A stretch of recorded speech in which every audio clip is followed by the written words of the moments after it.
Oke, bismillahirrahmanirrahim. Assalamualaikum warahmatullahi wabarakatuh.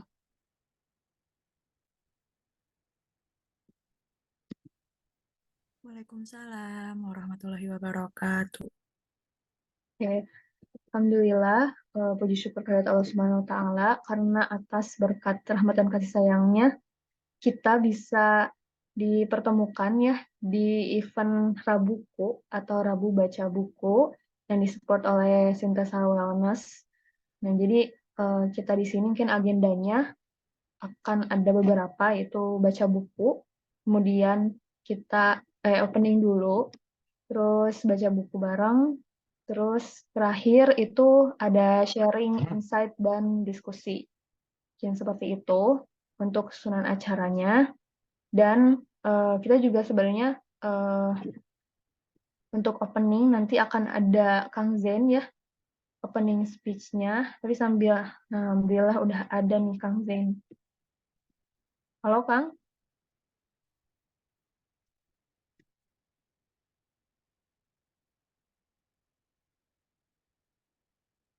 Halo Kang Zen. Oke, ini kebetulan baru dimulai nih acaranya. Jadi ya kita tadi udah saya udah ngasih tahu susunan acaranya gitu. Dan mungkin untuk pembukaannya saya persilakan kepada Kang Zen untuk menyampaikan gitu Siap. opening speech ya. Enggak Kang? Susunan acaranya apa tadi? Udah ya? Udah di-share ya? Udah. Jadi Ah, nanti opening, terus baca buku bareng, terus sharing insight dan diskusi bersama gitu. siap. Alhamdulillah asik. Luar biasa. Nun, Intan ya. Kita buka ya. Bismillahirrahmanirrahim. Assalamualaikum warahmatullahi wabarakatuh. Teman-teman semua. Semoga sehat berkah selalu ya. Ada Teh Nu ya. Ada Teh Asri dan lain-lain. Ya, mudah-mudahan pertemuan kali ini juga jadi rutin. Ini senang banget ya. Hal yang kemudian diawali dari sebuah ide yang menarik. Di mana Teh Intan tuh pengen mengembalikan lagi keterampilan atau kesukaan kita. Bukan keterampilannya belum tentu terampil, tapi minimal kesukaan kita atau interest kita terhadap literasi, terhadap baca, dan mendiskusikan hasil bacaan, itu jadi mulai lagi muncul lagi. Kan seru ya. Nah biasanya kan kita nggak pernah ngomongin, kalau ngumpul, kalau ngobrol tuh tidak kurang berminat lah kalau ngomongin hal yang dibaca ya. Biasanya kan ngomongin orang. Itu mah aku deng ya. Karena senang ya kalau kemudian kita ngobrol sama orang tuh terkait dengan apa yang dibaca, bagaimana cara membacanya, apa insight yang kemudian diambil dari apa-apa yang dibaca. Nah, pertemuan ini sebagai awalan kita mulai bedah buku ya. Simpel-simpel aja, jangan banyak-banyak, satu atau dua chapter ya. Satu chapter kita baca bersama atau nanti dibacakan di read aloud ya, di read aloud. Lalu kita kemudian meresapi apa yang dibaca. Habis itu mendiskusikannya. Nah, itu poin penting ya. Sehingga nanti lama-lama yang diajak dan dibawa adalah bukan cuman minat atau interest kita terkait literasi, tapi keterampilan. Jadi kalau udah punya keterampilan literasi itu, apa-apa yang kemudian kita baca, apa-apa yang kemudian kita lihat itu punya filter. Filter itu balik lagi ya, kalau filter air kan bikin air yang tadinya keruh jadi jernih gitu ya. Kalau filter apa tuh? Filter di handphone di aplikasi kan ya, muka yang keruh juga jadi jernih, jadi bening ya. Gitu. Kalau Tenui pakai filter kan wah cantiknya luar biasa ya. Nah, namanya juga filter. Nah, itu kebayangnya kalau literasi, apapun informasi yang masuk, terlepas itu negatif atau positif, kalau kita punya filternya, keterampilan literasi, maka si hal-hal yang kita dapatkan, informasi itu akan berbuah kebaikan dan kemanfaatan. Gitu. Tapi mohon maaf nih ya, di pertemuan pertama ini saya nggak bisa nemenin, karena saya lagi photoshoot sebetulnya nih. Ada lagi syuting, bikin-bikin foto. Tapi mudah-mudahan mudah-mudahan nanti bisa ikut ya, ikut menyimak. Tapi insya Allah di pertemuan-pertemuan yang akan datang, mudah-mudahan bisa ikut diskusi ya. Karena saya juga punya kebiasaan membaca yang luar biasa intens ya. Saya tuh biasa meluangkan waktu buat baca itu 1 sampai 2 jam tiap hari. Minimal 1 jam, itu udah pasti 1 jam ya. Biasanya di jam setengah 10 sampai jam 11 malam itu saya baca jurnal, teman-teman. Aku tuh baca jurnal. Jadi artikel penelitian ilmiah, jurnal personality of social psychology, oh macam-macam. Science Daily, Medical Science saya baca.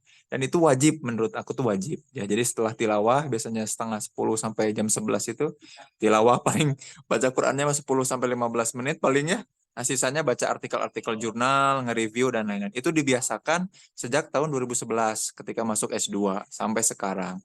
Jadi minimal ada 30 sampai 50 artikel jurnal penelitian atau satu buku itu biasanya bisa tamat dalam 1 hari. Jadi kalau beli buku atau ngedownload atau beli buku dari Kindle ya berupa PDF atau online-nya biasanya 1 hari selesai ya. Buku 250-300 halaman tuh selesai dalam 1-2 jam gitu dan tahu betul apa yang terjadi. Nah, itu kan namanya keterampilan literasi. Jadi kita itu punya filter dalam pikiran kepala kita untuk bisa melakukan apa-apa. Dan menarik nih kalau kita udah punya keterampilan literasi mah bukan cuma filter, kita punya bahasa dan enak ketika kita mengkomunikasikan pikiran, perasaan gitu ya. Ketika teman-teman semua mengkomunikasikan pikiran, perasaan, kalau udah punya keterampilan literasi mah nanti makin enak. Kita mudah untuk mengungkapkan pikiran, perasaan kita kepada orang lain ya. Sehingga kita nggak mendem lagi. Nah, biasanya kalau punya keterampilan literasi mah otomatis diri ini jadi lebih sehat mental. Gitu kurang lebih begitu. Makanya seneng banget diinisiasi dan diidei sama Teh Intan. Saya dorong banget nih sama Sintesa ya supaya ini jadi kebiasaan dan juga jadi habit kita semua. Jadi minimal kita punya 1 jam lah ya, Teh Intan ya, tiap minggu untuk baca bareng dan diskusi gitu. Jadi setengah jam baca, setengah jam diskusi ya. Takutnya terlalu berat kalau kayak saya mah ya 1 jam setengah. Nanti lambat laun mungkin saya share artikel jurnal ya. Kita baca jurnal bareng-bareng ya dalam bahasa Indonesia aja dulu atau dalam bahasa Inggris atau mungkin jangan jurnal lah yang misalkan fiksi aja. Fiksi ya tentang kisah siapa gitu ya. Bab pertamanya kita kita bedah tokohnya, bagaimana cara penulis. Soalnya saya juga masih suka baca novel ya dari kecil tuh ya, Agatha Christie, Sidney Sheldon, ya John Grisham. Saya suka baca dari kecil tuh bacaan-bacaan itu. Jadinya menarik ya untuk bisa menelisik, menelusuri para tokoh-tokoh ada di situ. Itu aja yang bisa disampaikan ya. Selamat berdiskusi, selamat ngobrol ya. Kebetulan kali ini yang akan dibahas adalah eh, 2 chapter ya. Satu, ya benar ya. Ngomongin soal energi dan entropi. Nah, aku kasih background dulu ya. Jadi, buku itu adalah buku saatnya curhat dan mengungkap diri karena kebanyakan orang itu suka mendem. Ya, apa-apa tuh pengennya dibawa sendiri. Itu akan nguras banyak energi kita. Nah, itu yang bahaya. Nguras banyak energi dan ada orang juga yang kemudian malah suka numpuk-numpuk. Nah, bahaya tuh kalau kita numpuk-numpuk sesuatu kayak kekayaan, pengetahuan, pikiran, lama-lama nanti akan Allah entropi. Nah, ada sebuah prinsip namanya entropi. Nah, senang banget sebenarnya bisa bahas itu ya, tapi kebetulan nggak bisa, qadarullah nggak bisa bahas itu. Tapi mudah-mudahan teman-teman bisa membaca ya, karena tulisan saya simpel banget si energi dan entropi itu nggak terlalu panjang. Entropi lebih panjang dari energi ya. Tapi prinsipnya mudah-mudahan bisa dipahami dan jadi awalan kenapa orang tuh butuh curhat dan mengungkap diri. Nah, energi dan entropi itu jadi awalan, jadi dasar, jadi prinsip kenapa kita butuh untuk bisa mengemukakan pikiran perasaan kita lebih baik. Gitu. Mudah-mudahan diskusinya hangat ya, semua masing-masing sharing apa yang udah dibaca. Tadi balik lagi ya untuk mengasah keterampilan dan membiasakan keterampilan literasi kita. Atur nuhun semuanya ya, izin pamit. Teh Intan, Teno ya, Kak Asri, ada Umi Jazilatin dari Bekasi juga terima kasih sudah bergabung dan teman-teman yang lainnya ada Safira, ada Puspita dan lain. Atur nuhun ya, pamit. Assalamualaikum warahmatullahi wabarakatuh. Waalaikumsalam warahmatullahi wabarakatuh. Ya, turun Kang Zain, terima kasih banyak gitu sudah menyempatkan hadir di acara perdana gitu ya Teh, Kang Rabuku gitu. Dan ya didorong banget ini sama Sintasa Wellness karena backgroundnya juga dari adanya Rabuku ini adalah ini tuh ide dari hasil workshop Wellness Life Mastery ya yang diadakan juga oleh Sintasa Wellness kayak gitu. Jadi benar-benar menebarkan memperkuat manfaat lah gitu ya dari Sinta 1 gitu. Nah, mudah-mudahan manfaat ini juga bisa terus mengalir ke teman-teman semua dan cocok banget dengan buku yang mau kita bahas baca bareng-bareng gitu ya. Ya tentang saatnya curhat dan mengungkap diri gitu. Karya Zen Permana. Tadi ada yang bilang nggak punya bukunya ya. Ini di sini yang punya bukunya siapa aja nih kira-kira? Oh, deh. Kalau yang punya bukunya ada berapa orang nih kira-kira? Bukunya kayak gini, kelihatan nggak ya? Saatnya curhat dan mengungkap diri. Jadi memang kita di acara ini tuh saya tadi belum sempat baca ya. Nah, kalau yang punya bukunya bisa diambil, terus kita tadi agendanya baca 30 menit gitu. Dari bab 1 sampai 3 itu saya udah coba juga masuk gitu kan 30 menit. Dan yang buat belum punya bukunya, nanti akan saya bacakan gitu. Jadi read aloud istilahnya tuh ya. Ya teman-teman semua bisa mendengarkan. Dan oh ya, kalau bisa teman-teman bisa on cam supaya gak ngantuk sih. Itu sih terutama ya. Jadi kita eh, bisa fokus gitu melatih diri kita tadi untuk punya habits baca gitu. Karena teman-teman semua tadi di grup juga kan kebanyakan motivasinya itu ingin punya habits buat baca buku. Nah, memang baca buku ya dimulai aja dulu dari yang sedikit-sedikit aja tadi. Ya. Jadi bisa dimulai dari misalkan cukup 30 menit dulu aja gitu kan. Nah, kita mulai seenggaknya tadi seperti kata Kang Zain, sejam tuh baca buku dan membahas dalam seminggu gitu kan di acara Rabuku ini. Oke, kayak yang punya bisa dibaca, udah dibawa. Kalau udah mungkin kita lanjut nih ke acara selanjutnya yaitu belum punya Kak, tidak apa-apa. Acara selanjutnya adalah baca buku bareng. Nah, untuk yang belum punya nanti akan saya bacakan. Dari jam 20.12, 30 menit itu berarti sampai jam 20.42 ya. Nah, buat teman-teman misalkan yang mau baca bukunya tanpa mendengarkan pembacaan bukunya, bisa di-mute aja nih Zoom-nya gitu kan, supaya gak dengar saya baca, gak apa-apa.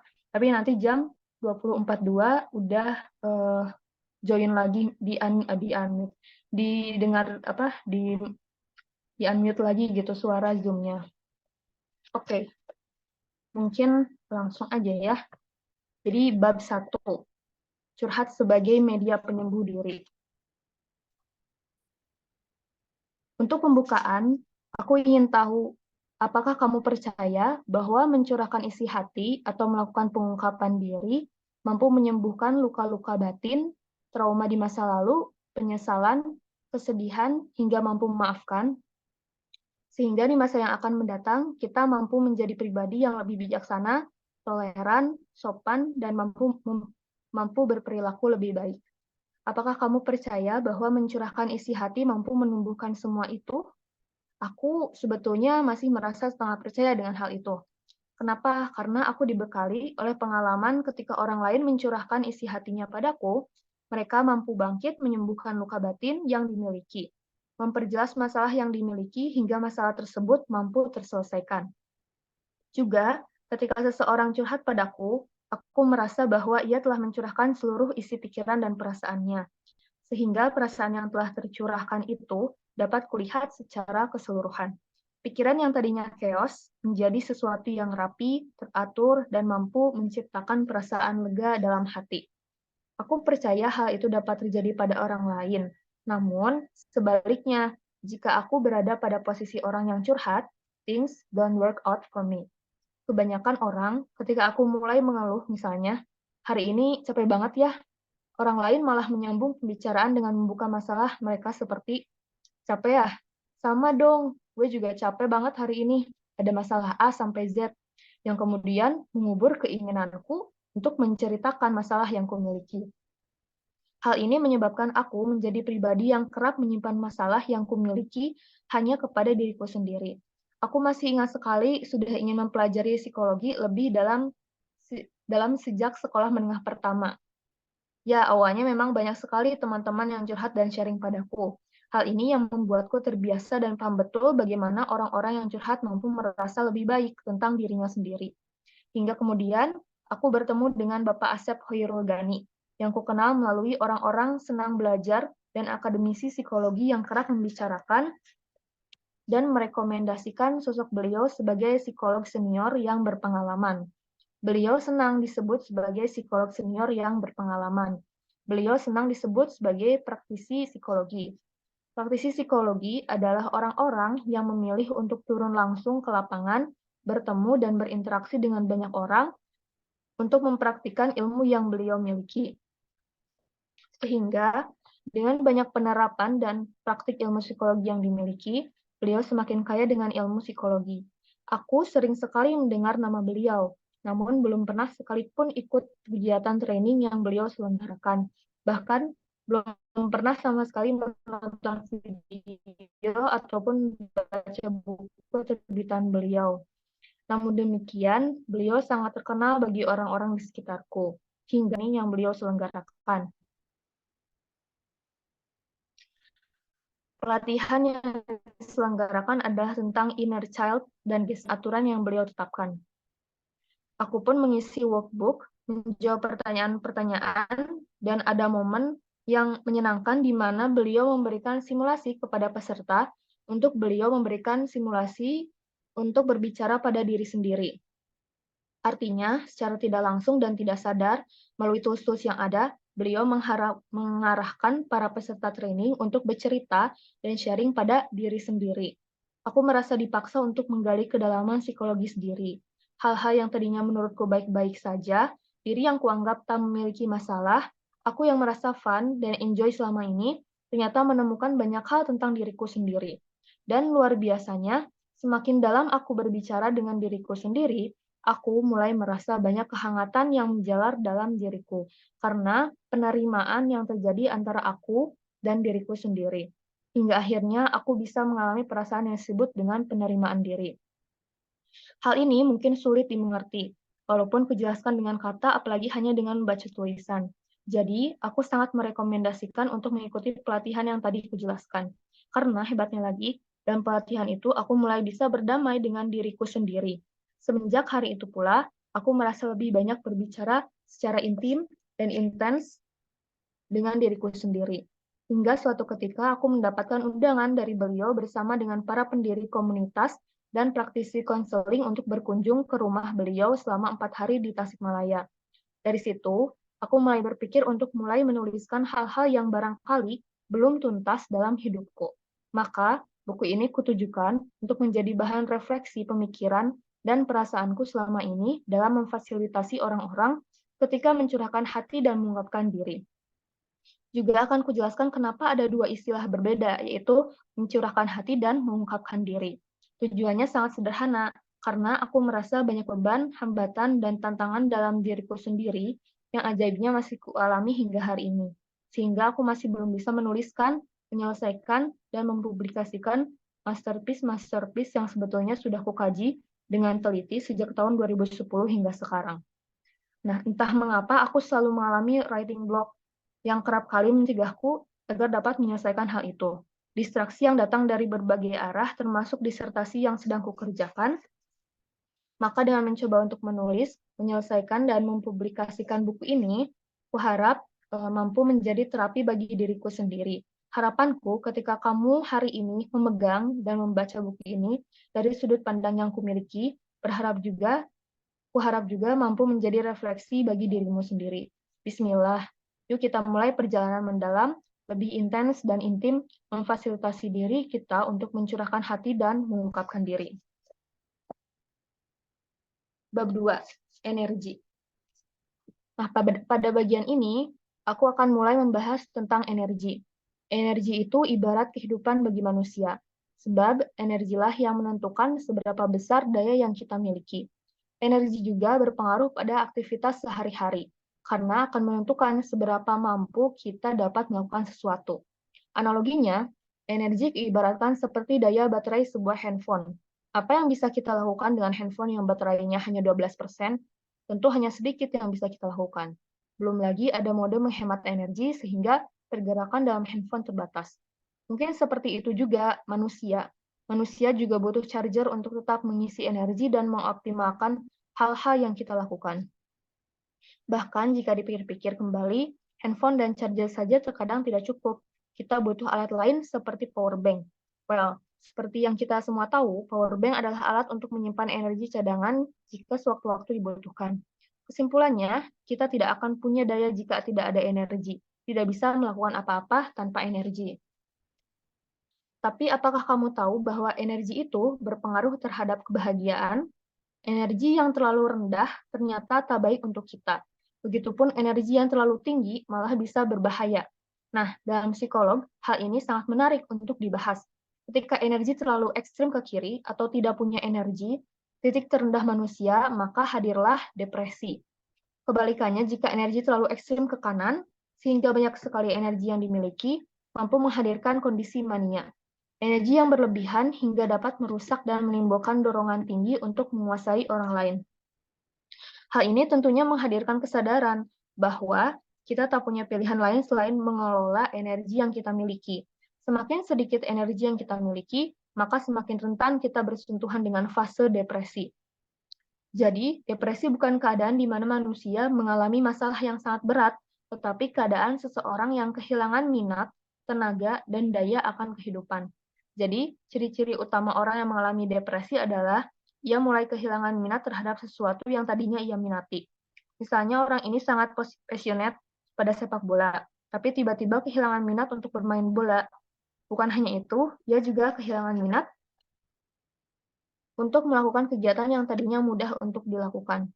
Makan dan minum merupakan kegiatan yang mudah dilakukan. Tapi, ketika mengalami depresi, hal ini jadi sangat sulit untuk dilakukan. Sampai pada suatu titik di mana ia akan kehilangan minatnya untuk hidup. Itulah depresi. Energi dapat disebut sebagai derajat yang menentukan kehidupan seseorang. Jika manusia mengalami titik energi yang sangat rendah, tentu hal ini akan menyebabkan depresi. Namun, jika ia memiliki energi yang sangat banyak pun, mampu menyebabkan masalah, karena akan menyebabkan keadaan seseorang berada pada fase yang disebut dengan mania. Seseorang akan menjadi sangat ingin mendominasi, tidak bisa berdiam diri, hingga energi yang berlebihan ini mampu menyerap energi orang lain. Ada juga istilah megalomania. Hal ini merupakan keadaan di mana seseorang sangat ingin mendominasi dan menguasai segala sesuatu. Sehingga selain menghancurkan dirinya sendiri, ia juga mampu menghancurkan hidup orang lain. Maka derajat energi dari paling rendah hingga paling tinggi harus mampu kita kelola. Yang sering terjadi pada kehidupan kita bukanlah titik kelebihan energi, namun justru titik kekurangan energi. Hal ini terjadi karena energi diserap oleh hal-hal yang tidak penting dalam kehidupan. Seperti yang sudah kubahas di bab sebelumnya, hal inilah yang menyebabkan aku mulai menulis buku ini. Buku ini kumaksudkan sebagai media memperluas wadah energi yang kumiliki. Sebab, jika wadah energi yang kumiliki kecil, tetapi energi yang kuproduksi ternyata besar, aku khawatir akan terjadi kondisi megalomania pada diriku. Tapi, jika kemudian aku tak melakukan apa-apa dan mulai kehilangan daya, aku pun khawatir bahwa aku akan masuk ke jurang depresi. Maka penting bagiku untuk bisa menuliskan buku ini, karena penting juga untuk memahami bagaimana energi itu bisa bergerak. Memahami apa itu energi, di mana kita mendapatkan energi. Sebelum membahas hal itu, hal pertama yang harus kita ketahui adalah prinsip energi yang paling dasar dan sederhana, yang banyak diketahui oleh orang-orang di luar sana, namun tidak menyadari dan menghayatinya dalam kehidupan sehari-hari. Hal ini disebut dengan prinsip energi. Jadi, energi secara prinsip tidak dapat dibentuk atau dibangun, juga tak bisa dimusnahkan. Namun, energi mampu berpindah tempat dan berubah bentuknya. Sehingga dapat kita ambil kesimpulan bahwa manusia sebenarnya tidak dapat kehilangan energi. Pun jika kita melihat teori energi termodinamika. Teori kekekalan energi, energi merupakan suatu yang kekal atau selalu ada, serta tak bisa dibangun atau diciptakan dan hanya bisa berubah bentuknya. Jika aku ibaratkan seperti handphone tadi, bukan berarti handphone tidak memiliki energi, namun handphone memiliki energi yang disalurkan dari aliran listrik, sehingga dapat menyerap energi listrik. Akhirnya, handphone bisa digunakan aplikasinya. Jadi, energi sebenarnya tak akan pernah habis, hanya saja terus-terusan berputar hingga kita sebut sebagai sirkulasi energi. Lalu dari mana kita mendapat energi? Aku sering bertanya-tanya dalam hati tentang ini. Menjalani masa kuliah, sarjana, magister, dan doktoral, akhirnya aku temukan jawabannya. Ternyata kita mendapat energi dari orang-orang di sekitar kita, orang-orang dari lingkungan tempat kita tumbuh dan berkembang yang menjadi support system dalam hidup kita. Interaksi kita dengan orang lain ternyata mampu mengalirkan energi dalam diri. Interaksi yang kulakukan dengan orang lain juga membantuku dalam mengalirkan energi yang kumiliki. Itulah mengapa kita butuh curhat dan butuh dicurhatin oleh orang lain. Sebab kita butuh untuk mencurahkan isi hati, kemudian mendapatkan feedback dari orang lain. Karena curhat dilakukan dalam rangka sirkulasi energi, jika kita tidak mencurahkan isi hati dan mengungkapkan diri, akan ada energi yang terkuras secara perlahan-lahan hingga mampu menyebabkan depresi. Bayangkan jika handphone yang kamu miliki terus-terusan digunakan, namun tidak pernah mendapatkan asupan energi dari luar. Akan seperti apa? Dari mana datangnya sumber energi? Energi kita dapatkan dari interaksi yang kita lakukan sehari-hari dengan orang lain dan lingkungan, yang kemudian mampu mendefinisikan siapa kita sebenarnya. Pertanyaanku kali ini adalah, sadarkah kamu bahwa dalam setiap hari dalam hidupmu, kamu dan orang lain di sekitarmu sedang bertukar energi? Lalu, jika kamu sudah menyadari itu, pertanyaan selanjutnya adalah, selama bertukar energi mana yang sedang kita tukarkan? Apakah energi positif, ataukah ternyata energi negatif? Maka dalam rangka membahas tentang curahan hati dan mengungkapkan diri, energi menjadi salah satu media yang menarik. Sehingga jika kita ingin memiliki energi kehidupan yang dapat dikelola, selaras, dan seimbang, kita perlu berada di jalur yang seimbang. Namun aku ingin energi yang besar, anganku berteriak. Maka hal yang perlu dilakukan adalah perbesar jejaring yang kita miliki. Itulah hal-hal yang kurasakan dan kubayangkan saat ini. Sehingga, make sense jika seseorang yang sering berinteraksi dengan orang banyak akan memiliki energi yang lebih besar daripada mereka yang hanya berinteraksi dengan 2 atau 3 orang saja. Maka, sudah sewajarnya ada tokoh-tokoh masyarakat yang Allah pantaskan untuk memiliki energi yang besar. Bukan karena ingin menumpuk energi yang dimiliki, tetapi karena beliau mendapatkan media sirkulasi energi yang besar. Dari sini, aku menyadari bahwa ternyata untuk memantaskan diri di hadapan Allah adalah bukan dengan menumpuk energi yang dimiliki, namun memperluas area energi dan jejaring interaksi yang kita lakukan. Ketika kita hanya berinteraksi dengan 4-5 orang saja dan hanya membagikan energi positif kita pada mereka, maka energi yang tersirkulasi dalam diri hanya sebatas itu saja. Hal yang berbeda tentunya saat kita perluas interaksi, jadi 50 bahkan 100 orang. Maka, orang-orang yang banyak tadi akan membagikan lagi energi positif yang mereka miliki. So, energi positif yang kita miliki semakin banyak, meluas, dan semakin powerful. Bayangkan jika kita membagikan energi yang positif pada orang lain, kita pun akan mendapatkan energi positif pula. Kemudian Allah akan pantaskan kita dengan keberkahan dan rezeki yang luas terkait dengan energi tadi. Insya Allah. Kemudian, ajakan pertama kali dan sederhana yang kulakukan adalah dengan melakukan curahan hati dan pengungkapan diri. Well, kurang lebih seperti itu yang mampu kusampaikan tentang energi. Yang mudah-mudahan dapat kamu pahami betapa pentingnya kita memahami soal energi. Dan ingat prinsip bahwa energi tidak dapat terbentuk. Kita tidak bisa begitu saja memiliki energi. Agar memiliki energi, kita perlu berbagi energi dengan banyak orang, dengan lingkungan yang lebih luas, sehingga kita mendapatkan energi yang lebih banyak lagi. Maka, perbesarlah kapasitas yang kita miliki. Semakin besar kapasitas yang kita miliki, maka kita akan banyak melakukan interaksi dan semakin banyak memberikan manfaat pada lingkungan. Mari kita mulai mencurahkan isi hati dan mengungkapkan diri, karena hal-hal tadi tak bisa kita lakukan jika kita sendiri tak bisa mencurahkan apa yang ada di dalam diri. Share our energy adalah hal penting yang perlu dilakukan. Mudah-mudahan hal yang kusampaikan jelas dan dapat dipahami. Kemudian, kita sebagai wadah perlu waspada, karena ada hal yang disebut dengan entropi, yang akan kita bahas di bab selanjutnya. Lumayan ya. Oke, jadi tadi tentang energi. Kita lanjut ke bab 3 ya, tentang entropi. Seperti yang sudah kujanjikan di bab sebelumnya, pada bab ini kita akan mengulik lebih dalam tentang entropi. Pada bab sebelumnya, kita sudah mulai membahas bahwa kehidupan kita ini memang sangat bergantung pada energi. Kita tidak bisa hidup tanpa hadirnya energi.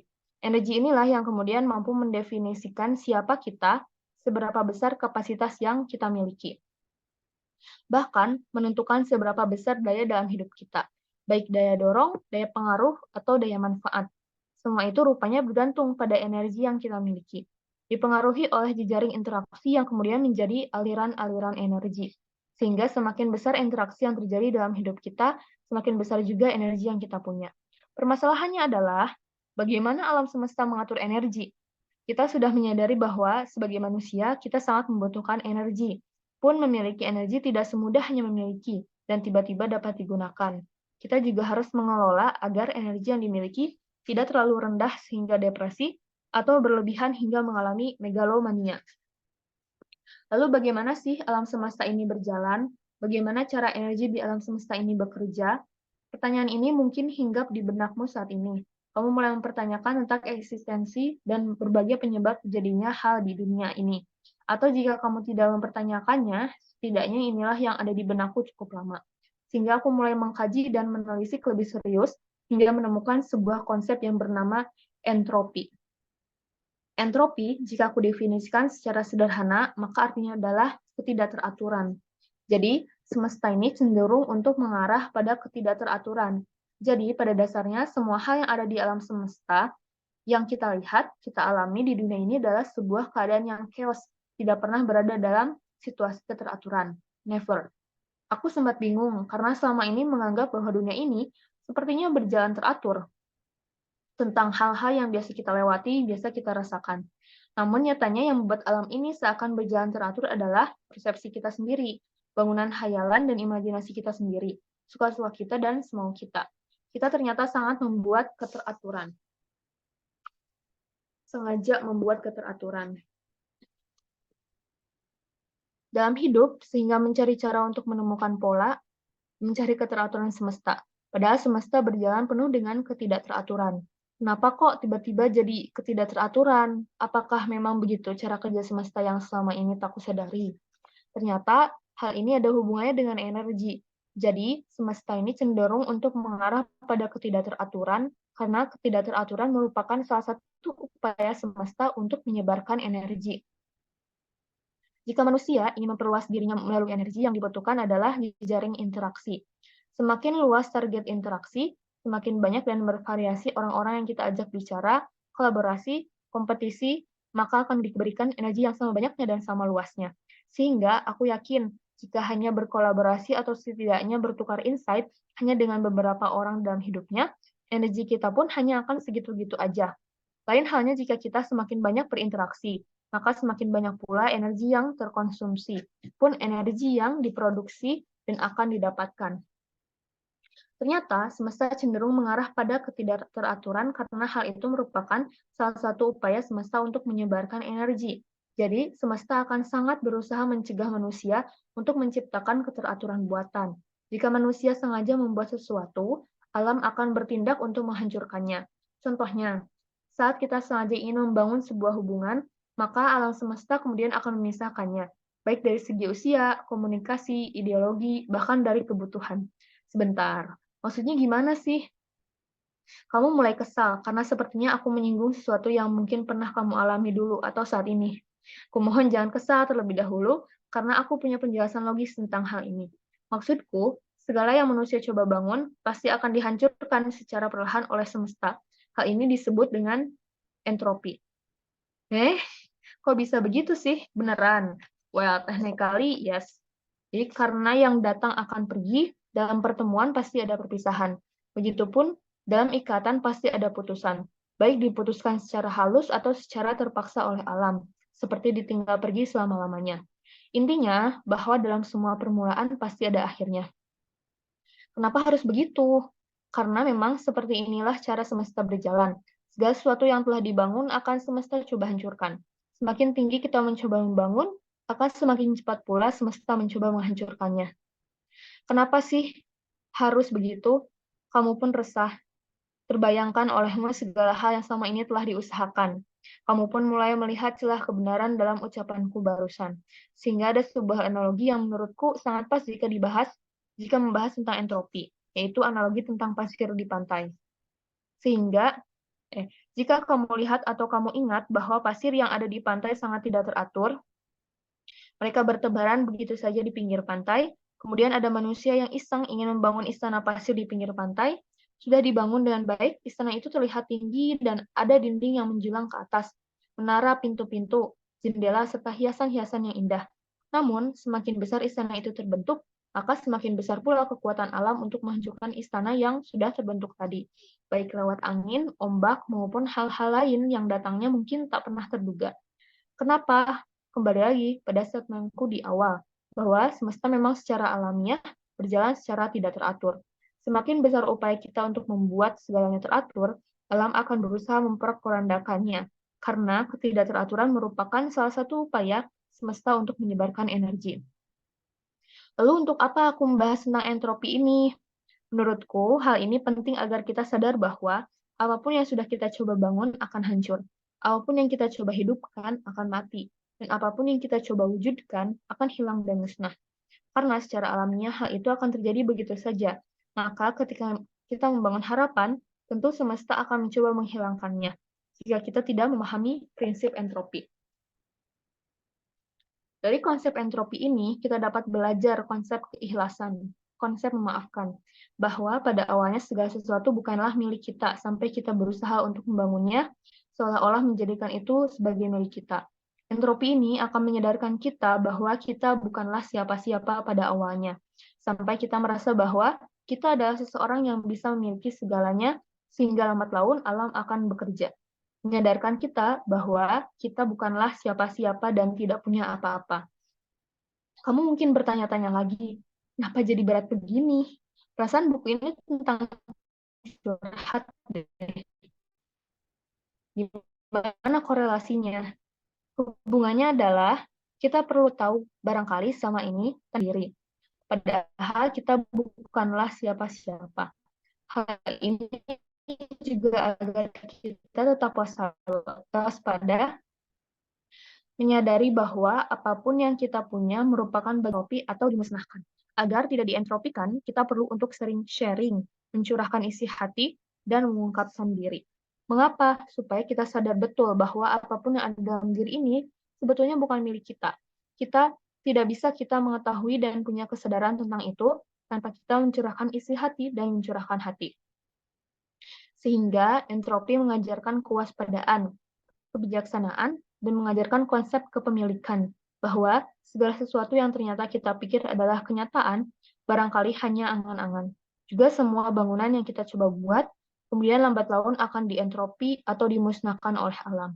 Cara agar menyadari hal itu adalah dengan mencurahkan isi hati dan mengungkapkan diri, or I gotta say, curhat dan self-disclosure. Mudah-mudahan hal ini menjadi pemahaman penting bagi kita, bahwa ternyata energi pada alam semesta dan mekanismenya dan disebut sebagai entropi. Karena tadi, ketidakteraturan di alam semesta merupakan upaya semesta untuk menyebarkan energi. Kita nggak bisa menumpuk energi, semakin ditempuk akan semakin tinggi peluang untuk dientropi. Jika kita terus-terusan menumpuk ilmu, kurang banyak menyebar dan mempraktikkan, wawasan yang kita punya pada akhirnya kita akan mendapatkan kebingungan semata. Kebingungan juga merupakan salah satu cara alam mengentropi kita. Semakin kita menumpuk-numpuk harta yang dimiliki, maka akan ada berbagai macam cara pula harta itu dihilangkan dari hidup kita. Nauzubillah, mungkin dengan cara diberikan penyakit atau munculnya keinginan yang tidak penting. Jadi, sebetulnya kita memang akan selalu dilarang untuk menumpuk-numpuk sesuatu. Dan entropi inilah yang justru melengkapi konsep energi. Bahwa entropi merupakan media untuk memusnahkan apapun yang sudah kita bangun. Bahwa kita pun harus mengingat prinsip energi yang tidak bisa diciptakan atau dimusnahkan, namun harus terus berputar dalam jejaring interaksi. Sesiapa yang memiliki energi besar, maka ekspresikanlah energi tersebut pada jejaring yang lebih luas dan lebih banyak. Jika ingin dipantaskan energi yang lebih besar, pantaskanlah diri kita agar menjadi perantara rezeki bagi orang lain. Jika hanya ingin menumpuk-numpuk, alam pun akan mengentropi hal itu dengan sendirinya. Sebelum berlanjut pada bagian bab selanjutnya, aku ingin merangkum apa-apa hal kunci yang sudah kutuliskan pada bagian sebelumnya. Pertama, bahwa manusia punya kebutuhan alamiah untuk bisa mengenal secara mendalam siapa dirinya. Dan kebutuhan ini hanya bisa dilakukan melalui curhat dan mengungkapkan diri. Maka, curhat dan mengungkapkan diri adalah media penyembuh bagi diri kita. Kedua, bahwa curhat dan mengungkapkan diri ini adalah bentuk energi yang menjadi daya kehidupan dalam diri kita. Kita mesti siap menjadi wadah banyaknya energi kehidupan. Artinya, kita siap berbagi dalam bentuk curhat dan mengungkapkan diri, serta siap untuk menjadi tempat orang lain curhat dan mengungkapkan diri. Ketiga adalah entropi, penghayatan bahwa energi ini menuntut disebarkan melalui jejaring interaksi. Artinya, oleh mekanisme alam semesta ini, kita dilarang untuk menumpuk-numpuk dan menimbun sesuatu, baik itu pikiran, perasaan, hubungan, keinginan, dan lain-lain. Sebab alam akan senantiasa menghancurkannya dan mengembalikan pada wujud ketidakberaturan. Aku pikir dengan memahami 3 hal tersebut, kita sudah bisa mulai untuk bahas bagaimana cara curhat dan mengungkapkan diri. Iya kan? Tapi sepertinya belum. Ada 2 hal penting lagi yang ingin aku bagikan padamu. Pertama adalah kita mesti sadar dan paham, walaupun sudah mengerti dan menghayati soal curhat sebagai penyembuh diri, tahu banget bagaimana hukum energi dan sudah punya kewaspadaan terkait entropi, kita senantiasa akan punya kecenderungan untuk mengeluh. Manusia adalah makhluk penuh keluh kesah dan terdapat error yang fatal di dalamnya. Sebelum bahas yang kedua, aku akan bahas lebih dahulu soal keluh kesah dan error yang terjadi di dalamnya. Oke, sekian bab 3. Jadi, tadi pembacaan gitu ya. Kita udah baca bareng terkait bab 1 sampai bab 3 dari saatnya curhat dan mengungkapkan diri tentang energi dan entropi. Mungkin selanjutnya aku akan coba sharing insight yang aku dapatkan dari bacaan tadi. Mungkin nanti dilanjutkan dengan diskusi gitu. Kalau dari teman-teman sendiri, gimana insight-nya seperti itu. Nah, sebentar ya. Izin share screen dulu.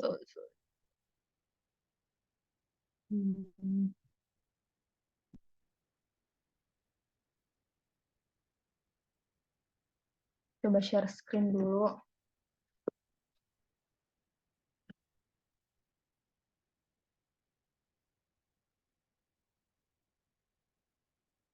Nah, oke.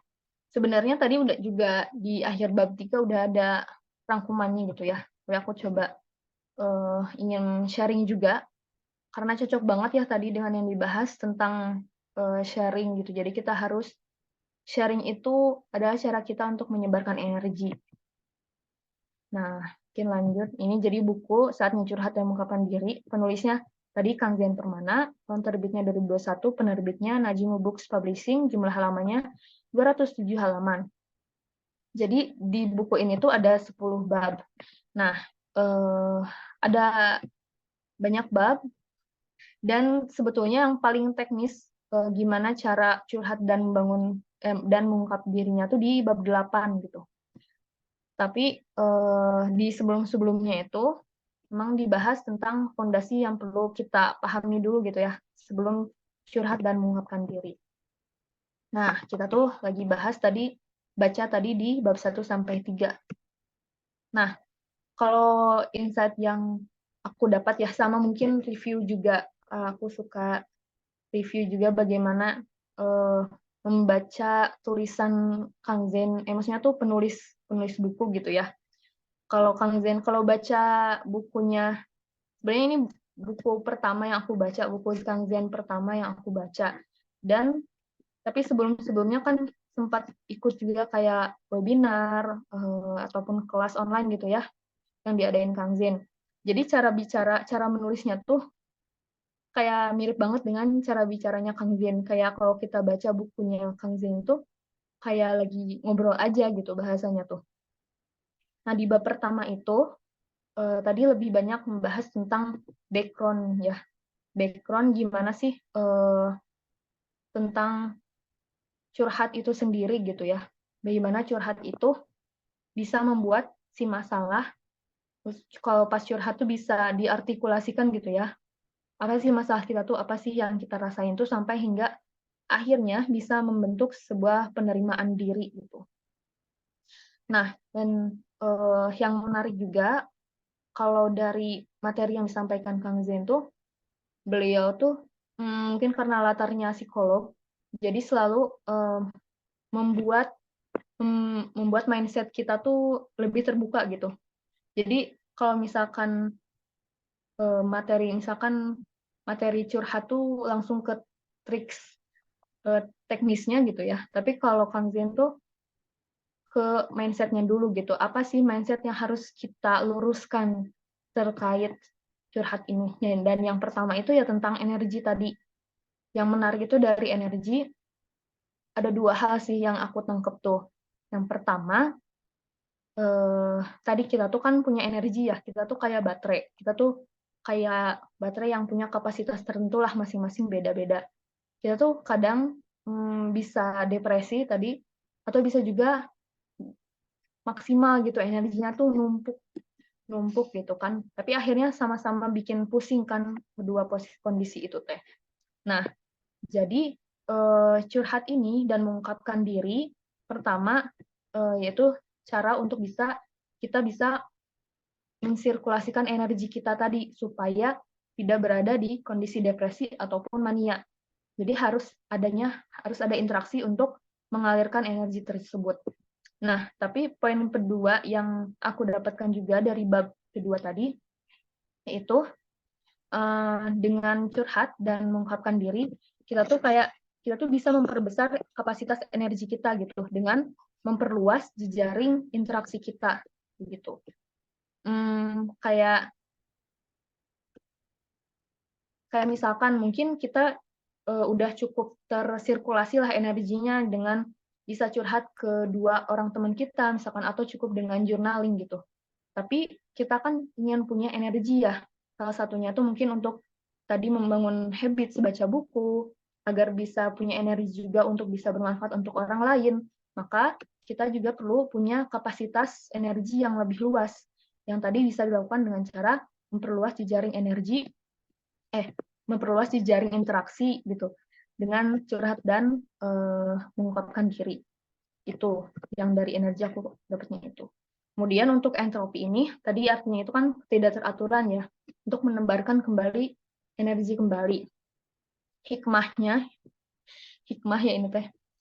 Hikmah yang bisa diambil gitu dari adanya entropi itu, kita jadi lebih ikhlas lah ketika di entropi gitu. Jadi kita kalau suatu hari lagi membangun sesuatu terus ternyata di entropi, kita jadi lebih ikhlas dan mungkin kita jadi tahu mungkin kurang menyalurkan energinya gitu kan.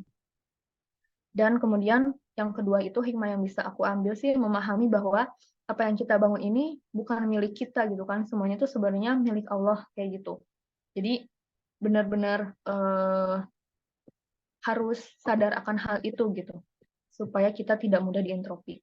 Kemudian sebelum dientropi, kita perlu lebih dulu menebarkan energi gitu. Jangan menumpuk energi tadi, supaya kita sebelum secara alamiah itu diterbarkan energinya, kita dengan kesadaran menebarkan energi dulu supaya kita meminimalisir entropi. Nah, kalau kesimpulannya yang aku ambil nih, untuk memperluas kapasitas energi dan tidak dientropi, kita harus tahu caranya curhat dan mengungkapkan diri bagi diri kita sendiri gitu, maupun orang lain, atau cara mendengar curhat dan mengungkapkan diri dari orang lain, sebagai sarana untuk memperluas interaksi dan menebar energi, dan menghasilkan lebih banyak bermanfaatan. Oh ya, ini juga memberi kabar gitu, bahwa jadi si Rabu baca buku ini sebetulnya adalah MVP atau apa ya, minimum value product ya dari ide project ini gitu. Jadi dari kegiatan workshop series Wellness Life Mastery dari Sintesa Wellness juga. Jadi waktu itu aku ikut workshop ini, dan kemudian dari situ diinkubasi lah, kasih materi, diinkubasi, disuruh ngerjain workbook, dan akhirnya memunculkan ide ini gitu kan. Tapi untuk menguji itu, akhirnya aku meluncurkan MVP Rabuku ini, dan alhamdulillah disupport oleh Sintesa Wellness dan juga teman-teman semua yang udah daftar hari ini gitu di Rabuku. Nah, mudah-mudahan sebenarnya tujuannya ini ingin membuat klub buku itu supaya apa ya? Supaya tadi ingin semangat untuk membaca buku ini bisa lebih menyebar lagi gitu ya ke generasi muda gitu kan. Karena memang membaca buku ini tuh menjadi habits yang menurutku penting gitu tadi, membentuk literasi yang lebih baik gitu di generasi kita dan selanjutnya, supaya ya kita lihat sendiri kan, maksudnya negara-negara yang punya literasi yang baik itu ya akan lebih maju gitu. Kita jangan sampai bukan karena jangan sampai ketinggalannya ya, tapi supaya kita tuh bisa apa ya, lebih ini ya, lebih wellness lebih wellness hidupnya gitu, dengan bisa mempunyai skill literasi yang baik, seperti itu sih.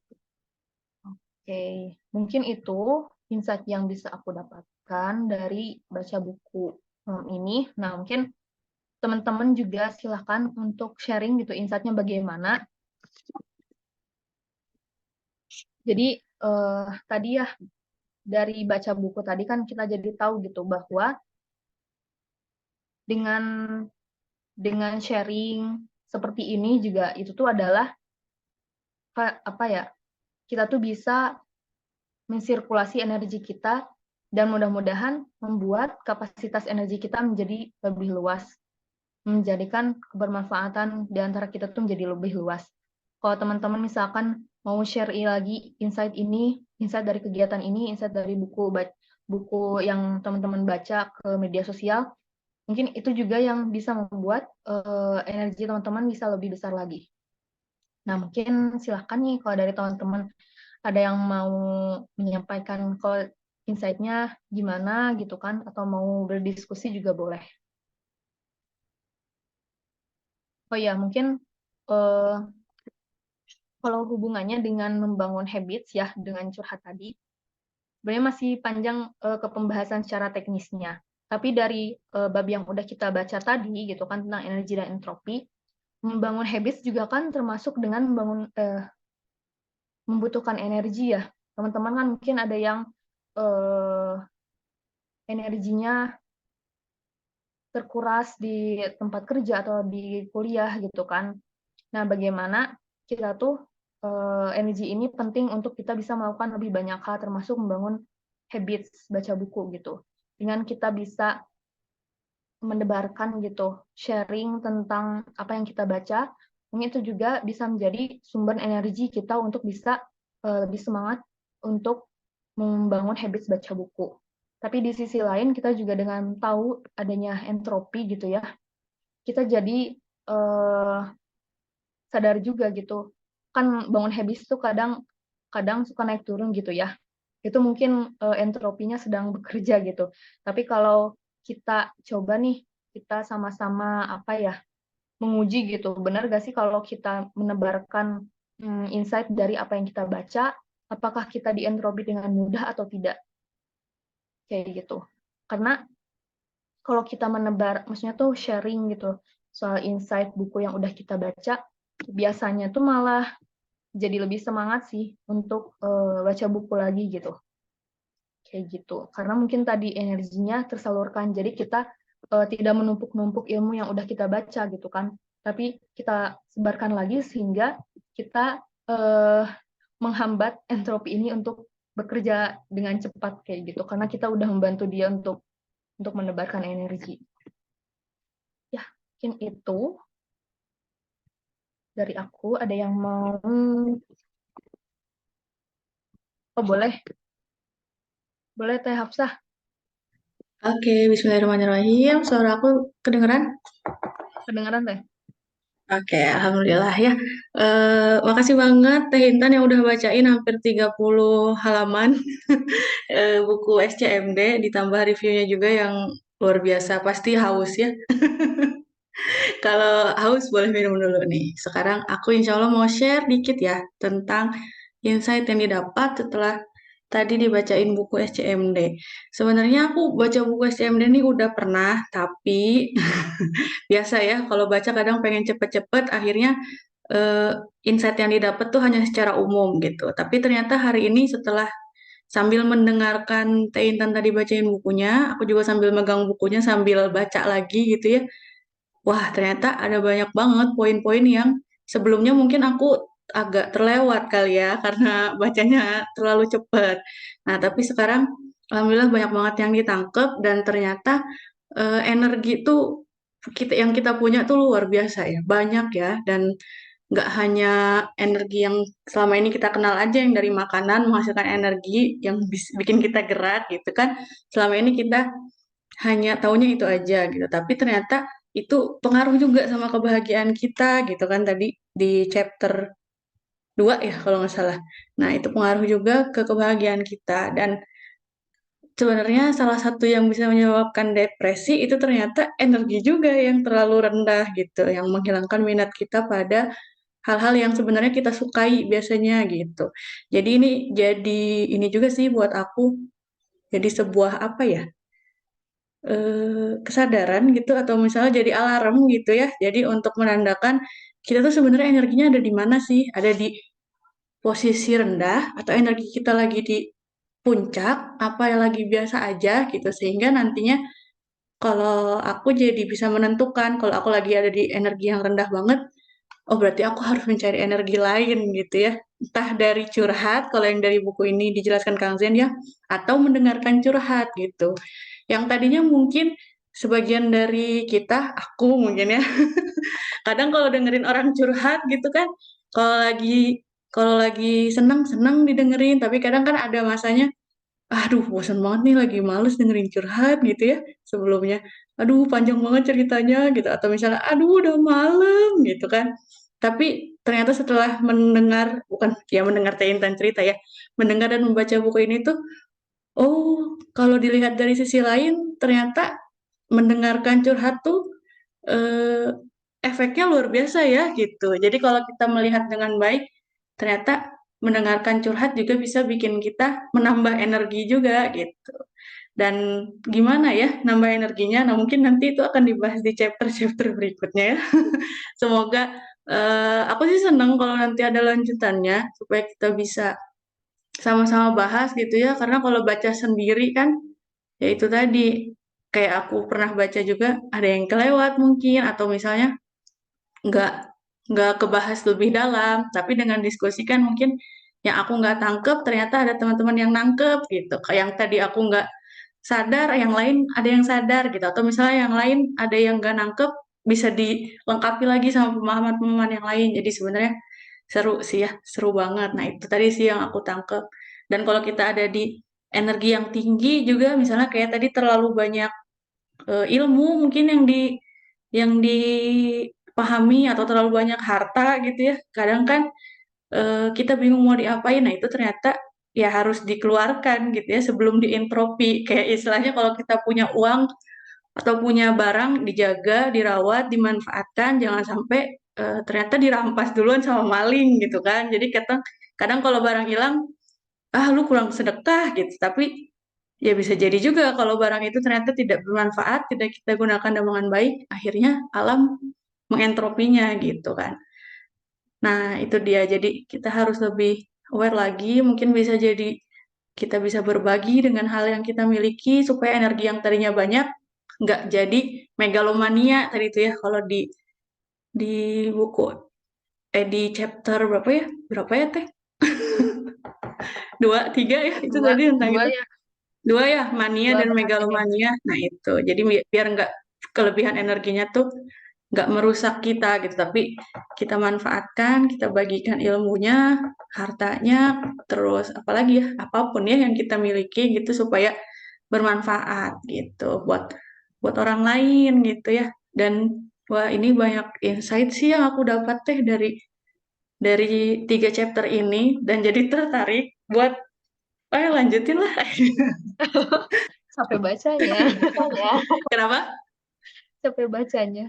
Capek bacanya. Lumayan. Ya, ntar kalau misalnya teman-teman di sini, ya ntar lihat teman-teman yang lain juga sih. Mungkin nanti bisa diminta pendapatnya juga gimana tentang buku ini. Terus kalau misalnya diadain lagi mau apa enggak gitu. Terus Ya. apakah nanti ada giliran gitu siapa tahu kan gitu. Jadi ya kita jalani dulu aja untuk pertemuan pertama ya. Nanti kita lihat apakah teman-teman yang lain mau lanjut apa gimana gitu. Gimana Teh? Iya, betul betul Teh. Iya, sebenarnya karena ini juga masih chapter-chapter awal gitu ya. Tadi juga kepikiran kalau ada yang punya buku kayaknya bisa giliran gitu ya bacanya buat yang belum punya buku gitu. Tapi belum ke data tadi teh baru nanya di sini gitu kan. Nah, iya teh hatur nuhun pisan apa insight-nya. Iya ya kita tuh kadang baca buku yang sama tapi bisa ada insight dengan perspektif yang berbeda gitu atau tadi dari yang iya ya kepikiran soal ini gitu kan soal kayaknya yang soal tadi kalau ngedengerin curhat gitu ya kita juga sebenarnya eh, dapat energi juga gitu kan. Nah tapi kalau yang pas curhat kitanya tuh sedang merasa berat gitu ya itu gimana gitu kan kayaknya tuh ada deh di bab selanjutnya kan soal keluh kesah gitu ya soal keluh kesah itu juga sebetulnya kalau rata-rata gimana ya kalau aku dapat materi dari Kang Zen tuh rata-rata kita tuh ketika ada sesuatu hal yang tidak baik misalnya tuh tidak menyenangkan gitu ya yang kita alami itu rata-rata tuh ya harus diiniin mindsetnya gitu ya gak sih teh kayak Iya, misalkan benar. kayak misalkan waktu itu aku ikut kelas siapa aku gitu ya yang aku tuh melabeli diriku tuh buruk gitu kan misalkan. Jadi sebetulnya kita tuh bisa merubah label buruk itu menjadi lebih baik dengan cara kita mendefinisikan ulang gitu kan. Itu juga kan kayak merubah mindset kita juga gitu tentang label itu kayak gitu. Jadi sebetulnya mungkin tentang mindset gitu ya. Kalau melihat sesuatu yang buruk tuh kayak gitu. Itu. Tapi nanti kita ya kayaknya seru seru sih baca bukunya tuh aku cepet juga nyampe tamat tuh terutama di bab 8-nya yang ada tabel-tabel gitu dan itu juga ngebantu banget buat sebetulnya bangun habit bangun apa ya kita kehidupan kita secara keseluruhan gitu ya gak cuma satu dua habits aja justru habits kita yang rutin tuh akan saling apa ya mempengaruhi satu sama lain nanti ada ya seru sih kalau dilanjutin. Nah mungkin sebelum kita tanya nih mau dilanjut di minggu depan atau enggaknya, mungkin teman-teman ada yang mau ngasih insight lagi. Mungkin Teh Asri atau Umi Jazilatin atau Teh Nui atau dari yang lainnya boleh ya. Jadi kita mengalir terus energinya gitu.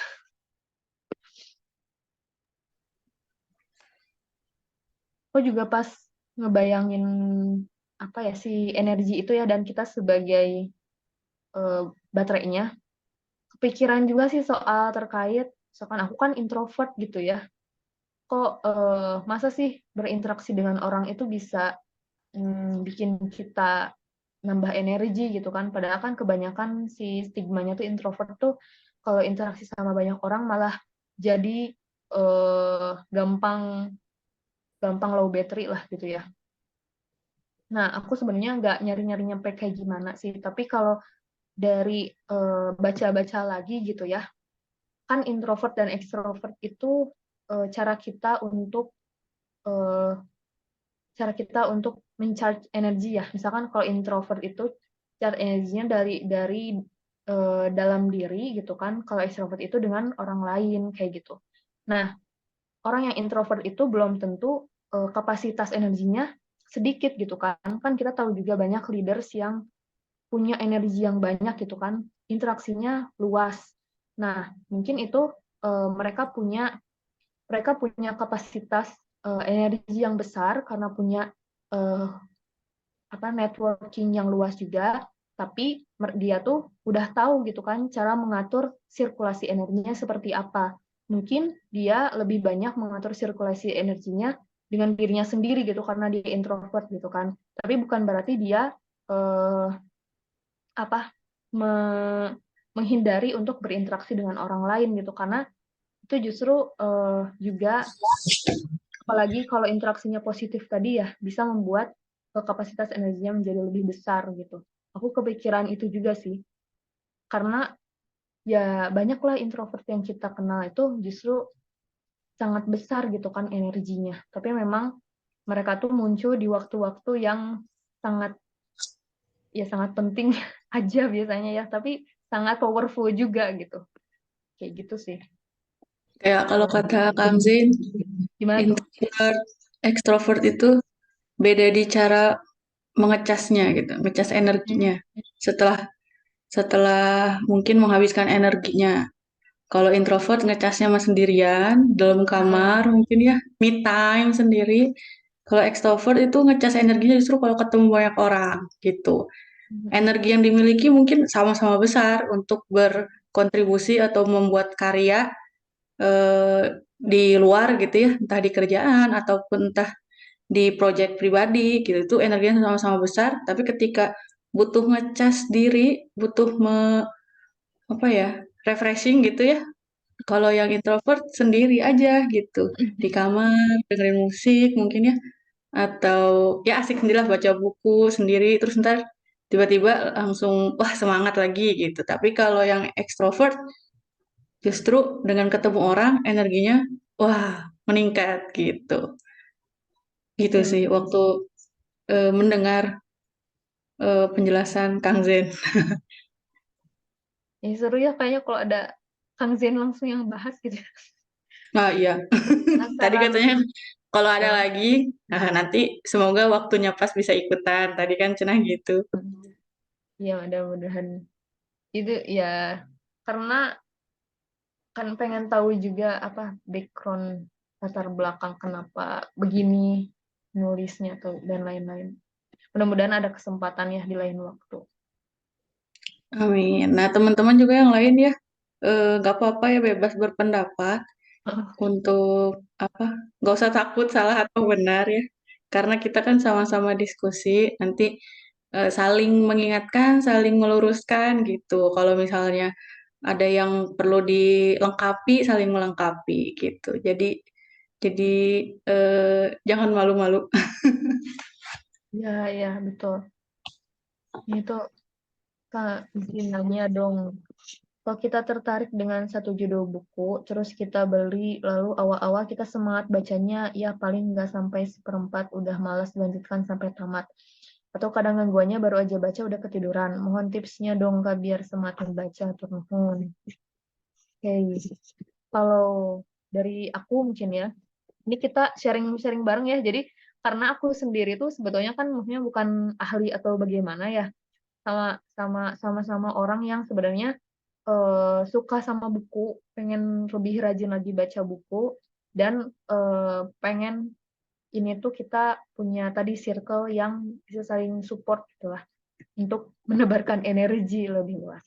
Nah, tapi kalau dari pertanyaan Kak Erawan ini, nah biasanya nggak tahu kalau dari aku sendiri eh, akan lebih semangat kalau baca buku yang memang lagi aku butuhkan saat itu gitu.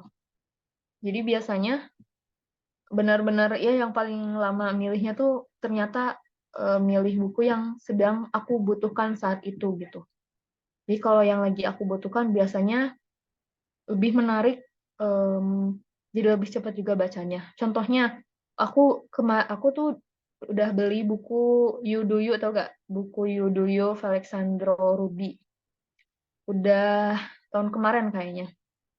Nah, itu tuh membahas tentang apa ya? Lupa. Membahas tentang bagaimana sebenarnya pencarian diri dan akhirnya mengembangkan diri gitulah, self development. Nah, waktu baru beli itu karena emang kata teman bagus gitu. Jadi belum tahu ini tuh isinya tuh gimana gitu kan. Jadi pas baru beli tuh pas mau baca tuh kayak nggak semangat gitu, kayak males gitu kan. Akhirnya aku simpan lagi. Tapi pas kemarin nih aku lagi ada di kondisi tuh lagi bingung gitu ya dengan selanjutnya aku harus ngapain. Nah, terus lagi cari bacaan juga gitu. Akhirnya nyoba baca buku ini, dan pas baca buku yang judul itu tuh ternyata malah ternyata seru gitu kan, akhirnya bisa selesai seminggu gitu. Jadi, oh mungkin karena timingnya yang pas, emang buku ini yang aku lagi butuhkan saat ini, kayak gitu. Jadi pertama tuh mungkin perlu dipilih bukunya tuh yang lagi dibutuhkan dibutuhkan saat ini gitu oleh Erawan, kayak gitu. Kalau memang buku itu tuh lagi nggak menarik untuk saat ini, nggak apa-apa disimpan dulu aja gitu. Kayak gitu. Terus tuh kadang gangguannya pas baca itu udah ketiduran. Memang memang sulit ya. Eh, kalau aku memang kalau baca sambil tiduran biasanya emang langsung ketiduran.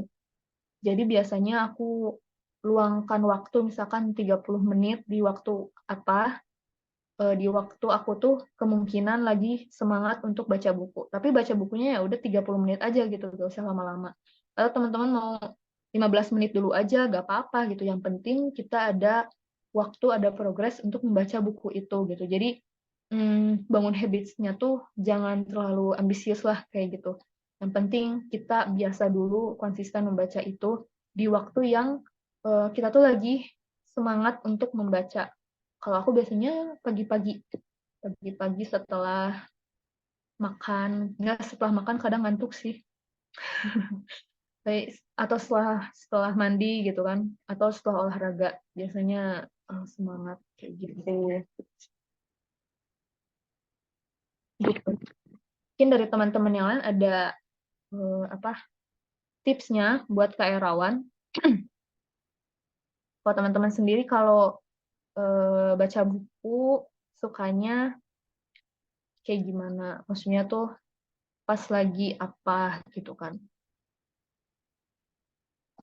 Atau ada yang udah konsisten terus nih baca bukunya? Mungkin teman-teman bisa share di sini. Gitu mungkin. Kalau dari Kak Erawan gimana? Dengan jawaban tadi gitu.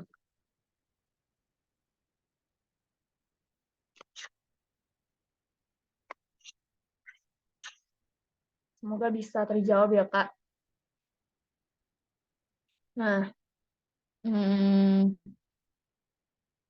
kalau teman-teman sendiri di sini ada buku yang lagi dibaca nggak?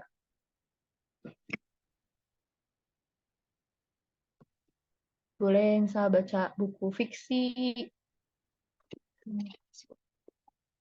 sama-sama buku fiksi, mungkin bisa saling ini ya share juga. eh Sebenarnya oh ya terkait project yang klub buku sih aku suka baca novel juga. Tapi udah lama nggak baca novel. Ya, internet. Halo, tes tes. Aku juga suka baca novel, tapi udah lama banget gak baca novel. Paling suka tuh Terelia sih. Itu juga udah lama banget gak baca. Kota Hafsa suka novel apa? Suka novel novel misteri juga seru sih, cuma jarang banget ya novel misteri. Oh iya, tadi balik lagi ya. Ya jadi bahas ini deh, ide yang klub buku. Jadi waktu di workshop kemarin itu aku kepikiran pengen punya punya pengen membentuk klub buku di mana di situ tuh kita eh, apa ya saling ini sih buat tadi punya circle yang sama-sama suka ingin bangun kebiasaan baca buku lagi gitu kan, suka untuk berdiskusi, buat sharing-sharing juga, bukan buat sharing-sharing isi buku dan juga sharing-sharing mungkin buku bagus gitu, rekomendasi buku bagus. Ya, aku pernah bacanya Filosofi Teras. Ya, lanjut bentar ya. Ya gitu. Jadi eh, baru kepikiran kemarin teh namanya sama catatan teman baca. Jadi pengen kalau misalkan teman-teman ada yang nge-review, ada yang review buku, kita eh, collab dengan nanti lah itu mah. Jadi kita bisa saling share gitu lah buku yang kita baca. Jadi kita tuh punya referensi baru gitu untuk membaca buku. Kemudian sebenarnya ke depannya ya pengennya kita kan mungkin ada di lokasi yang berbeda-beda ya. Ada yang di Tasik, ada yang di Bandung, ada yang di Samarinda, aku baca, ada yang di Bekasi, Depok gitu. Jadi kalau bisa kita tuh di sini kita menguatkan diri ya untuk membangun habits baca buku. Tapi di di tempat tinggal masing-masing juga kita saling support gitu untuk membangun campaign atau gerakan semangat baca buku juga di tempatnya masing-masing. Banyak juga ya kalau di Jakarta mungkin udah banyak ya ada teman baca, terus tuh ada yang suka pada jadwal misalkan baca di taman, ya udah baca buku aja bareng udah kayak gitu bubar. Kayak ada yang kayak gitu, ada juga yang sampai diskusi gitu. Jadi pengennya ya kegiatan-kegiatan yang seru aja tapi untuk bisa meningkatkan semangat baca buku lagi. Kayak gitu sih ke depannya. Nah, tapi tadi dicoba dulu dengan MVP ini, MVP Rabuku ya, Rabu Baca Buku. Nah, mudah-mudahan dari MVP ini, kalau teman-teman mau lanjut nih ke minggu-minggu selanjutnya, kita jadi ada semangat buat nanti juga aku akan tanya lagi gitu kan, kalau jadi nih si klub buku ini dibuat gitu kan, apakah teman-teman mau gabung atau enggak kayak gitu. Sejak jadi ibu sepertinya aku sukanya bacain buku buat anak dan lalu lupa baca untuk diri sendiri. Jennifer sekarang baca buku anak. Iya, aduh kalau udah punya anak tuh segalanya sama anak gitu. Suka sama novel Terelie, ya suka juga. Iya banyak juga suka Terelie eh yang apa ya, yang tentang kamu pulang hujan itu yang kayak gitu aku suka yang tipe-tipenya kayak gitu. Tapi kalau yang romance yang misalkan daun yang jatuh tidak jauh dari itulah pokoknya kurang suka novelnya yang itu kurang suka menyebalkan karena akhirnya. Tapi seru sih, novel seru juga. Aku juga pertama suka baca buku tuh karena buku novel Laskar Pelangi. Tuh, wah kayak pencapaian banget gitu baca buku yang tebal waktu itu masih kecil tapi nggak kecil juga sih apa ya SD gitu ya SMP tapi dari situ jadi suka baca buku. Ada lagi mungkin yang lain Harry Potter, wah aku belum pernah baca buku Harry Potter tapi kayaknya seru banget ya, tebal-tebal gitu. Ini rindu aku belum pernah baca ya. Ini seru Kak. Aku suka juga kayak Sherlock Holmes gitu tapi aku punyanya yang niatnya mah belajar bahasa Inggris juga gitu ya, baca buku yang Sherlock Holmes yang kecil-kecil gitu, tapi liar, bikin ngantuk nah itu. Iya, waktu kecil tuh kayak, oh ya, iya Mas Kawan. Oh, itu juga seru sih seru. Yang kayak gitu-gitu sebenarnya seru juga kan ya. Aku juga penasaran kalau bedah buku novel fiksi yang tadi kata Kang Zen gitu ya, membedah karakter. Aku baru kepikiran, oh iya ya bisa membedah karakter dari tokoh yang ada di buku gitu kan seru juga ya. Mungkin lain kali nih kalau kita lanjut kita bahas buku yang lain juga gitu. Kayaknya seru. Tapi emang yang kalau tipenya Rabu, maksudnya tuh acara event hari ini kan baca bukunya bareng-bareng ya. Nah, pengen nanya juga nih, kalau dibacain kayak tadi itu gimana, enak gak atau lebih suka baca sendiri gitu? Coba bahas di Zoom juga boleh deh.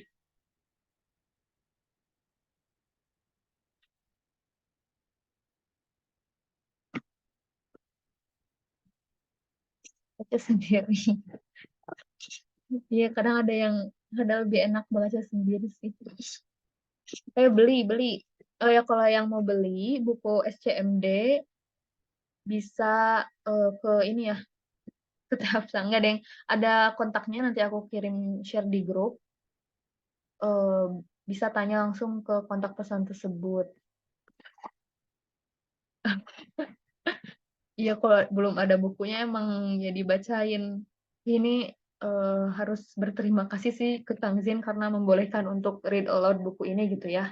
Jadi kan itu jadi kita bisa tahu isi buku yang belum kita beli gitu. Emang boleh sih ya kalau read aloud gitu kan. Yang nggak boleh mah kalau share ininya, share isinya. Suka baca sendiri ya. Oke. Mesti bacain. Kalau yang lain gimana nih? Kalau misalkan kita lanjut lagi, maksudnya tuh lanjut bahas buku ini minggu depan, kira-kira pada mau nggak nih?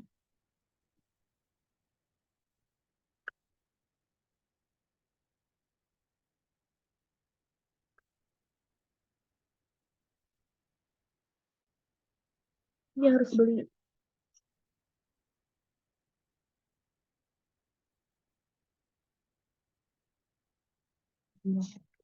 Dia harus beli dulu bukunya.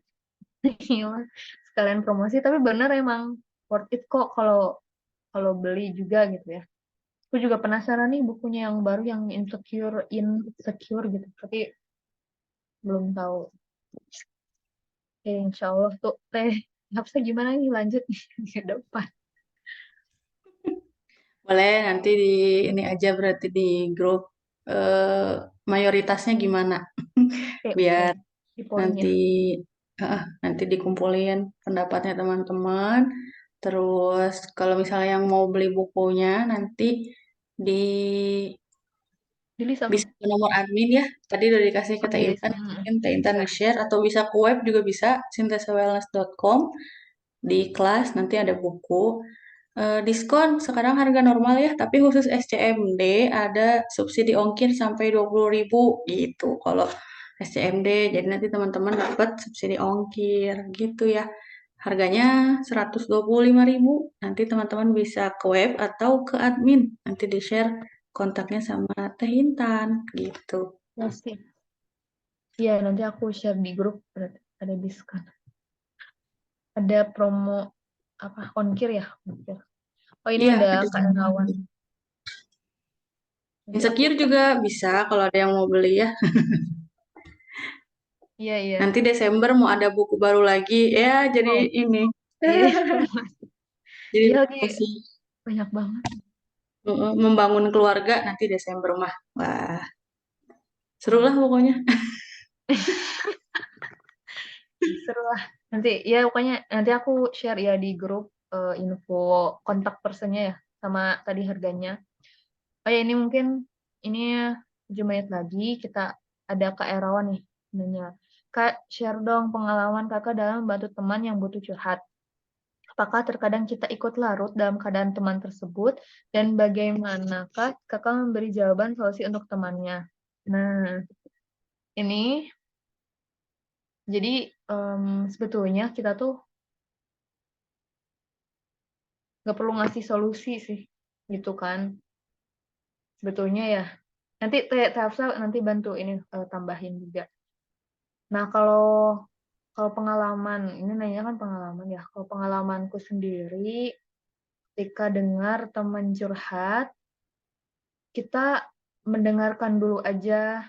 Kalau bisa tetap objektif gitu kan. Bukan objektif sih. Kalau ya bisa tetap berempati sih. Pertama harus berempati, Deng. Harus berempati gitu kan. Yang sama yang curhat gitu. Kita memahami dia tuh sebenarnya lagi ngerasain gimana gitu. Dan kita dengerin sampai tuntas dulu curhatannya kayak gitu. Nah, sebetulnya kita tuh gak harus ngasih solusi kecuali dia nanya kan menurut kamu gimana atau dia minta pendapat gitu kan. Karena tadi tujuan curhat itu supaya apa yang dia pikirin tuh bisa terurai, bisa akhirnya dia tuh bisa tahu sendiri gitu kan. masalahnya tuh di mana, dan akhirnya bisa ada penerimaan diri gitu. Nah, jadi kita ya bantu sampai situ aja. Tapi kayaknya ini bakal dibahas juga di buku ini selanjutnya ya. Aku tuh agak lupa gitu. Takut salah juga. Tapi kalau nggak salah, kalau dari pengalamanku sendiri, aku biasanya kayak gitu sih. Mungkin ada yang dari yang lain gimana?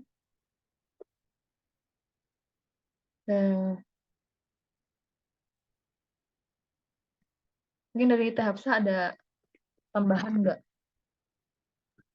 Udah cukup, udah mantap, lengkap. Gitu sih Kak Erawan gitu. Jadi sebenarnya nggak yang diperlukan orang yang curhat tuh, terutama perempuan ya. Kayaknya perempuan tuh ya sebenarnya apalagi pengen didengerin aja gitu kan. Jadi dengerin aja. Dengerin aja. Paling kita kayak eh apa sih, memverifikasi. Oh, jadi ini tuh gini ya. Jadi berempati lah. Jadi dia tuh merasa ada yang memahami gitu kan. Kayak gitu. Mungkin gitu. Ada yang lain gimana? Kalau dari Kak Eran gimana? Apakah udah cukup?